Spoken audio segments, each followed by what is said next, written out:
Bagi ramai antara kita yang mementingkan kestabilan kerjaya, peluang untuk berkhidmat dalam sektor awam merupakan satu peluang yang sentiasa cuba didapatkan. Mungkin tidak ramai yang menyedari wujudnya 11 jawatan khas dalam perkhidmatan awam yang membolehkan anda berkhidmat untuk negara berdasarkan kelulusan pendidikan PT3 atau PMR.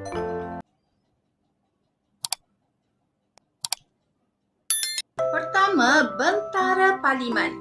Bentara Parlimen adalah mereka yang dipertanggungjawabkan membantu ahli parlimen semasa berlangsungnya persidangan parlimen dalam setiap aspek. Bentara secara amnya akan bertugas untuk membantu mengedar dokumen, memantau keadaan dewan dan membantu mengendalikan persidangan sebelum, semasa dan selepas persidangan. Gaji bulanan seorang bentara bermula daripada RM1,216 Malaysia. Belum diambil kira allowance dengan kenaikan gaji tahunan sebanyak RM80 Malaysia. Kedua, operator loji.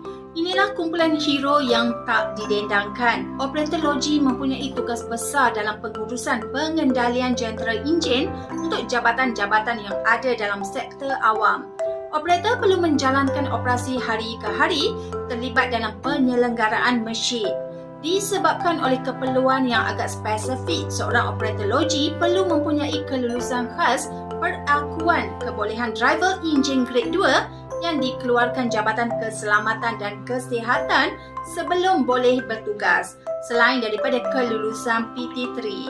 Gaji operator loji minima adalah RM1,218 Malaysia dengan kadar kenaikan tahunan sebanyak RM80 Malaysia. Ketiga, pemandu kenderaan. Seorang pemandu kenderaan yang dilantik mempunyai tugasan bukan sekadar untuk memandu, malahan menyelenggara kenderaan yang digunakan mereka. Untuk lantikan sebagai pemandu, selain berkelulusan PMR atau PT3, gaji permulaan pemandu juga akan dinilai mengikut tahap lesen memandu yang dimiliki calon.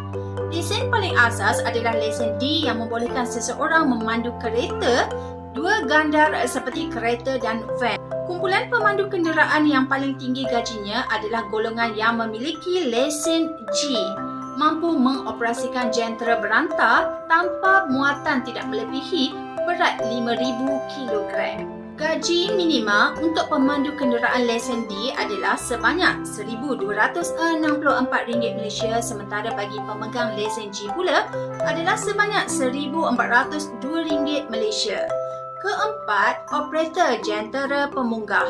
Berbeza dengan pemandu kenderaan yang lebih skop kerjanya, operator jentera pemunggah pula bersifat lebih spesifik di mana mereka perlu mengendalikan operasi jentera kargo pukal untuk urusan perpindahan atau pengangkutan. Seorang operator jentera pemunggah berpotensi untuk belajar mengendalikan jentera seperti mesin pengangkat, kren, traktor dan lain-lain semasa berkhidmat. Pendapatan minima seorang operator kategori ini adalah sebanyak RM1,218 Malaysia dengan kadar kenaikan gaji tahunan adalah sebanyak RM80 Malaysia.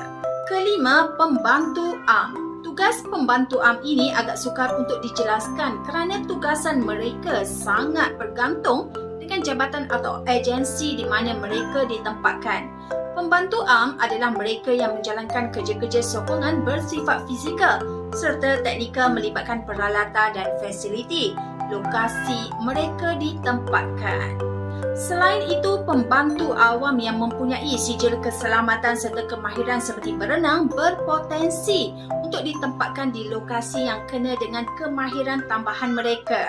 Seorang pembantu am mempunyai gaji minima sebanyak RM1,218 Malaysia, sementara mereka yang mempunyai kelulusan sijil pertolongan cemas mempunyai gaji minima lebih tinggi pada kadar RM1,264 Malaysia. Keenam, pembantu hidupan liar. Biasanya ditempatkan di Jabatan Perkhidmatan. Pembantu hidupan liar mempunyai tugasan untuk membantu pengurusan haiwan serta binatang buas di peringkat daerah.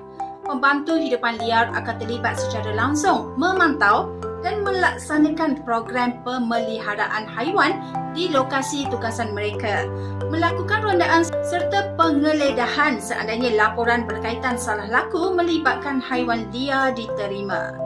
Jawatan ini sesuai sekiranya anda adalah salah seorang yang berminat dengan penjagaan haiwan.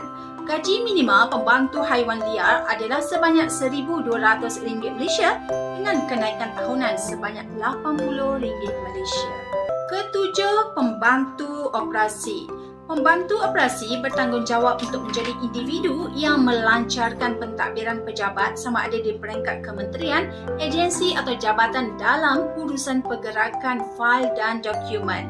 Seorang pembantu operasi seeloknya mempunyai lesen kenderaan sama ada lesen B2 minima untuk menunggang motosikal atau lesen D untuk memandu kereta.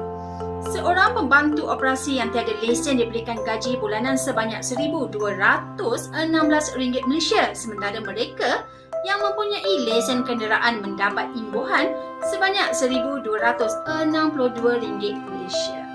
Ke-8, pembantu perawatan kesihatan.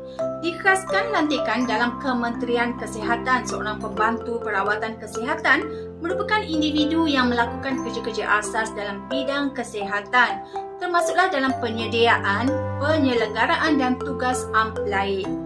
Bidang tugas setiap pembantu perawatan kesihatan juga berbeza-beza mengikut lokasi di mana mereka bertugas. Ada yang ditempatkan di peringkat hospital, klinik, jabatan kesihatan dan unit kesihatan. Ada juga yang bertugas di pintu masuk sempadan antarabangsa sebagai individu sokongan unit kesihatan yang ditempatkan di situ. Seorang pembantu perawatan mempunyai gaji minima RM1,204 Malaysia dengan kadar kenaikan tahunan sebanyak RM80 Malaysia. Ke-9, pengawal keselamatan. Pengawal keselamatan lantikan awam merupakan penyelia keselamatan di pelbagai kementerian atau jabatan yang ada di seluruh negara. Disebabkan oleh keperluan keselamatan yang ketat, calon jawatan ini juga perlulah memenuhi syarat kelayakan fizikal yang telah ditetapkan daripada segi berat, tinggi, kemampuan deria serta tahap kesihatan. Jabatan ini dibuka kepada dua kumpulan orang awam yang berminat serta bekas anggota polis atau tentera yang tamat perkhidmatan dalam pangkat konstabel, sokongan atau prebet yang baik rekod perkhidmat. Gaji minima yang diterima pengawal keselamatan adalah sebanyak RM1,205 Malaysia dengan kadar kenaikan RM80 Malaysia. Ke-10, pengawas hutan. Pengawas hutan merupakan kumpulan penjawat awam yang menyelia dan memantau kawasan rizal hutan negara kita. Selain itu, mereka juga bertanggungjawab untuk menjalankan aktiviti pembangunan hutan, aktiviti penguatkuasaan undang-undang berkaitan perhutanan serta turut sama menjadi penyokong kepada sebarang industri berasaskan kayu. Pengawas hutan menerima gaji minima sebanyak RM1,200 Malaysia dengan kenaikan RM80 Malaysia setahun. Sekiranya calon mempunyai sijil perhutanan pengawas hutan, mereka akan menerima kenaikan gaji kepada RM1,246 atau RM1,292 Malaysia bergantung kepada jenis sijil mereka. Dan yang terakhir, penghantar notis. Antara jawatan paling digeruni khasnya melibatkan perihal undang-undang. Penghantar notis adalah individu yang bertanggungjawab memastikan dokumen undang-undang sama ada dokumen saman, waran, perintah aturan dan lain-lain sampai kepada pihak yang dinamakan secara serahan tangan. Seandainya pihak yang dinamakan tidak ditemui penghantar notis, perlulah melakukan hebahan dalam bentuk notis yang dipamerkan di tempat awam serta merekodkan bukti sokongan ketiadaan penama. Dalam penjelasan rasmi tugasan ini ada disenaraikan risiko ancaman tindak balas agresif sekiranya pihak penerima enggan menerima dokumen yang ingin disampaikan.